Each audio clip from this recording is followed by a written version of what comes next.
let me introduce my new companion here on the bike. And actually, this setting is very suitable. Diethard Monbaliou from Leuven in Belgium, one of the founders of Transplantoux. And you and a few of your team members were bicycling from Belgium to the Copenhagen Congress. We'll get to that in a minute.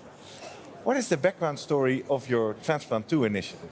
Well, in 2006, I met a patient on the clinic who was in need for a kidney transplantation.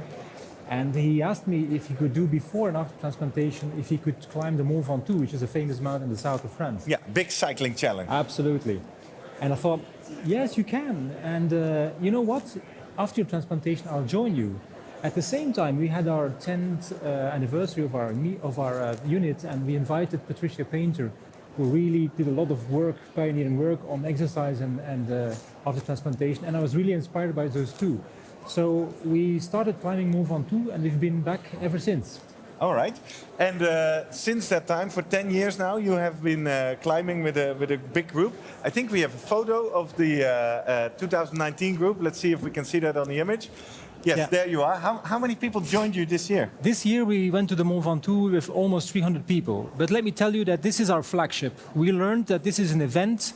It's nice to have an event, but it does not give you a sustainable physical activity. So you need to stimulate them all the time. Same for us. You need a purpose, something to do, to work to, but on the other hand, you need to stimulate them all the time. So we really made a community, and we really started a campaign to keep on moving.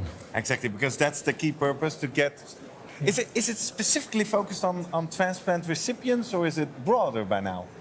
Well, it's broader. I mean, we have all stakeholders involved. Of course, in the center are the transplant recipients, but we also invite all their family, their friends with them, because if you be active in a community, it's better for the sustainability. We also have medical personnel that's involved.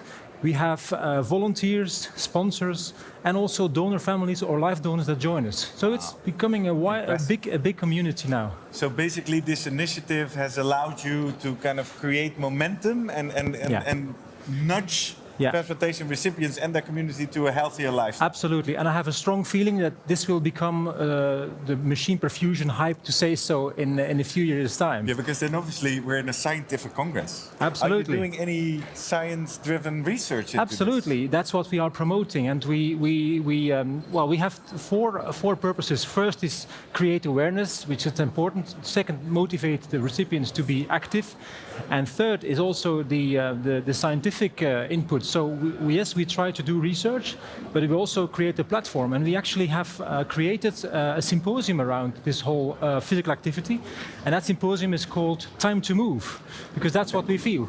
We should move and keep on moving. Now, I would say the healthier lifestyle seems to be a big trend throughout society. Absolutely. Where or what are the specific challenges or elements of doing this in a donor-recipient community? I think the first thing is the awareness, to know that there are benefits and to prescribe it. Because but that's for everyone, right? That's for everyone. Whether you're a patient or not. Exactly.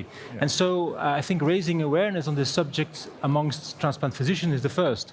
We also should understand what are the facilitators and barriers, because it's so easy to prescribe, but we don't do it. So why is that? So that's a challenge there. Aha, so you say we prescribe it as a therapy, but then now actually you as a doctor are leading by example, so to speak, right? Yeah. Exactly. That's why I also personally then I practice what I preach. Exactly. And it motivates me enormously. Well, let's zoom in on that, because after 10, 11 years of going to the Ventoux, you guys decided you wanted to come to Copenhagen. Take me back to the moment. Who was it that said, "Shall we jump on a bike?" It was my crazy idea, in fact, and I love crazy ideas. And also, my children were very proud of me, because I would really reduce my carbon footprint as well. So big theme as well. Big theme as well. So I think in the end, it all comes together. Of the four of you who joined you, tell us, who do we see here? Okay, well, we have Mark. Mark is a liver transplant recipient. Then it's me and Stefan. Stefan is our scientific coordinator. I have 2.5 people 2.5 full-time equivalents that work for us. And on the right is one of of our volunteers, Johan, and Johan is actually the employer of Mark, and they were there from the beginning, and so they looked after us as two fathers, so that we had food and rest. They followed us with the camper, so there is a little carbon footprint. Every now a break. Yeah. And what day did you? How far is it? In total, it is almost 900 kilometers, so 600 miles. And we started off last Tuesday, and we cycled about 220 kilometers a day. And the last day was a bit more tricky because we had also to cross the water from the north of Germany to Denmark, and then there was another 150k here in Denmark. All right, and how did it go on the route? Any adventures? It was a fabulous experience. It was a fabulous experience. I could do a little, being an academic or an academic, I did a little observational study between the cycling paths, comparing, for example, Belgium, the Netherlands, Germany, Denmark, all those things. So it was great. In fact, the guy that was the inspirator for Transplantoux created the routes. So it was back to the roots, and he did a great job. And it's great to be outside, even if it's a bit raining or a bit chilly. It's a great feeling. And physical, did you all come out well? How is it to be back on the bike here now? I love it. Yeah, I just love it. Must be very great. Yeah. All right, well, great story. Thanks for sharing. Let's sum up and get some takeaways for the general audience. You already mentioned, you think healthier lifestyles should be standard therapy. I think that the introduction of physical activity should be initiated as soon as possible after transplantation in order that people use their muscles. It's also a tool to prevent some of the complications that they go through. It's also a way for them to show gratitude to their donor, and it also brings people together. That's why it's called Transplantoux Connected for Life. It brings everything together. It's becoming a community, and I'm very proud to be here.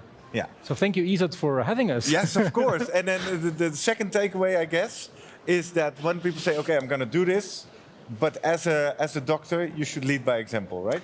Exactly. And what I can also proudly announce is that we have, if you want to know more about it, we have a symposium on that. When is that? Where can Next year, 7th and 8th of February in Leuven, there is the Time to Move symposium with state-of-the-art lectures, abstracts, and also workshops, really hands-on. Aimed for healthcare professionals. For all healthcare professionals that work with transplant recipients.